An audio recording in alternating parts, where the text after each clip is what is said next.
আসসালামু আলাইকুম ওরহমতুল্লাহি ওবরাকাতু।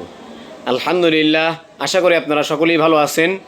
দিনী আলোচনায় আপনাদের সবাইকে স্বাগতম। আমাদের এই দিনী আলোচনার আজকের বিষয়বস্তু হবে রমজানের রোজা। এই রমজানের রোজা সম্পর্কে আমরা জানতে গিয়ে জেনেছিলাম যে রমজান মাসে রমজানের কিছু স্পেশাল আমল আছে। যে আমলগুলোর মধ্য থেকে নিয়ে আমি আপনাদের সামনে রমজানের স্পেশাল আমল 7 নম্বর আমল আমি আপনাদের সামনে আলোচনা করতেছিলাম। রমজানের 7 নম্বর স্পেশাল আমল হচ্ছে রমজান মাসে রোজা রেখে মিথ্যা কথা না বলা, মিথ্যা কাজ না করা। এই সম্পর্কে আমরা জানতে গিয়ে আমরা জেনেছিলাম যে মিথ্যা কথা যারা বলে তারা মানুষকে ধোঁকা দেয়, আর যারা মানুষকে ধোঁকা দেয় তারা আল্লাহর রসুলের তরিকার অন্তর্ভুক্ত নয়। এবং আমরা জেনেছিলাম যে যার ভিতরে এই মিথ্যা কথা বলার খাসলাতটা থাকবে তার ভিতরে মুনাফিকের একটা আলামত থাকবে। কেননা মুনাফিকরা যখনই কথা বলতো তখন মিথ্যা কথা বলতো। তো এটা বলতে বলতে আমরা বলেছিলাম যে মিথ্যাকে পরিত্যাগ করা, সত্যকে গ্রহণ করা, সত্য পথে চলা। কেননা আল্লাহ পাক রব্বুল আলামিন বলেন, ইয়া আইয়ুহাল্লাযীনা আমানুত্তাকুল্লাহা ওয়া কুলু কওলান সাদীদা। আল্লাহ তাআলা বলেন যে হে ঈমানদার গণেরা, তোমরা আমি আল্লাহকে ভয় করো। হে ঈমানদার গণেরা, তোমরা আমি আল্লাহকে ভয় করো এবং সত্য কথা বলো। অর্থাৎ আল্লাহ এই আয়াত দ্বারা আমার মনে হয় এটাই বুঝাইতে চাইলেন যে তোমরা সবসময় আমি আল্লাহকে ভয় করো। কারণ যদি আমি আল্লাহকে ভয় করো তোমরা, তাহলে অবশ্যই কোনো সময় মিথ্যার আশ্রয় তোমরা নিবা না এবং মিথ্যা কথা বলতে পারবা না। কেননা তোমরা আমি আল্লাহকে ভয় পাইতেছো।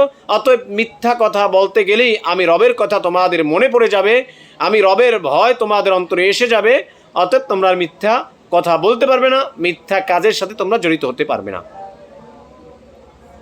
এরপরে আল্লাহ বলেন ওয়াকুলু কাওলান সাদীদা, এবং সরাসরি আল্লাহ নির্দেশ দিতেছেন যে তোমরা সত্য কথা বলো, সত্য কথা বলো। কারণ সত্য এমন একটা জিনিস, সে তোমাকে জিতিয়ে দিবে। সত্য বলতে গেলে তুমি দেখবে যে প্রাথমিক পর্যায়ে তুমি হেরে যাচ্ছ, কিন্তু হাকিকতান মূলত যে না, তুমি হেরে যাচ্ছ না, বরঞ্চ সত্য আজকে জিতুক কালকে জিতুক, সত্যই তোমাদের সামনে জিতে যাবে। আর তোমরা যারা মিথ্যার আশ্রয় নিতেছো তারা তোমরা হেরে যাবে। কারণ মিথ্যা মানুষকে ধ্বংস করে দেয়। একটা মিথ্যা কথা বলার কারণে দেখা যায় যে ওই মিথ্যাটাকে আশ্রয় প্রশ্রয় দেওয়ার জন্য আরও কমপক্ষে হাজার হাজার মিথ্যা কথা বলা লাগে। তাহলে একটার জন্য কতগুলো মিথ্যা কথা বললেন, দেখা যায় যে একসময় সব ধ্বংস হয়ে যায়, শেষ হয়ে যায়। একটা মানুষ অন্যায় করে, সেই অন্যায়টাকে গোপন রাখার স্বার্থে সে যখন একটা মিথ্যা কথা বলে, দেখা যায় ওই মিথ্যা কথা বলার কারণে তার আরও 10টা এমন প্রাসঙ্গিক জিনিস এসে যায় যেগুলোকেও সে অস্বীকার করা লাগে, যেগুলোর বিষয়ে তাকে মিথ্যা কথা বলতে হয়। আর এইটা যখন মানুষের সামনে প্রকাশ পেয়ে যায়, কেননা নিঃসন্দেহে সত্য তো জিতেই যায়, তখন দেখা যায় যে এই একটার সাথে আরও 10টা লস হয়ে যায়। এজন্যই বলা হয়েছে যে মিথ্যা মানুষকে ধ্বংস করে দেয়। অতএব মিথ্যা কথা না বলা, মিথ্যা কাজ না করা, সত্য কথা বলা, সত্য পথে চলা। কেন আল্লাহ তাআলা বলেছেন তাই। আল্লাহ এটাই বলছেন যে ইয়া আইয়ুহাল্লাযীনা আমানুত্তাকুল্লাহা ওয়া কুলু কওলান সাদীদা। আল্লাহ বলছেন যে হে ঈমানদারগণ, তোমরা আমি আল্লাহকে ভয় করো এবং সত্য কথা বলো। বাস যারা এই আল্লাহকে ভয় করবে এবং সত্য কথা বলবে, আমি মনে করি নিঃসন্দেহে তারা কামিয়াবি অর্জন করবে। এমন কামিয়াবি কিয়ামতের ময়দানের দিন তাকে তার এই কামিয়াবিতে তাকে বিনা হিসেবে জান্নাত দিয়ে দেবে। সুবহানাল্লাহ। অতএব আমাদের সর্ব অবস্থায় ভাই সত্য কথা বলা চাই।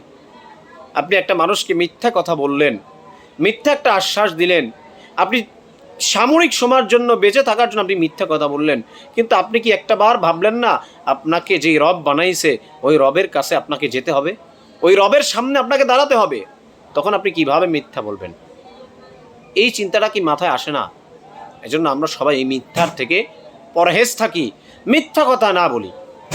কারণ এই মিথ্যা বলা এটা একটা রোগ, এটা মানুষের একটা অসুস্থতা।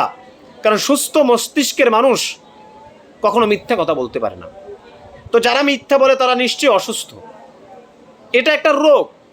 আর আল্লাহ তাআলা এই মিথ্যার ব্যাপারে, যাদের এই রোগটা আছে তাদের ব্যাপারে কি বলেন জানেন? আল্লাহ বলেন ফি কুলুবিহিম মারাদুন ফাযাদাহুমুল্লাহু মারাদা ওয়া লাহুম আযাবুন আলীমুম বিমা কানু ইয়াকযিবুন।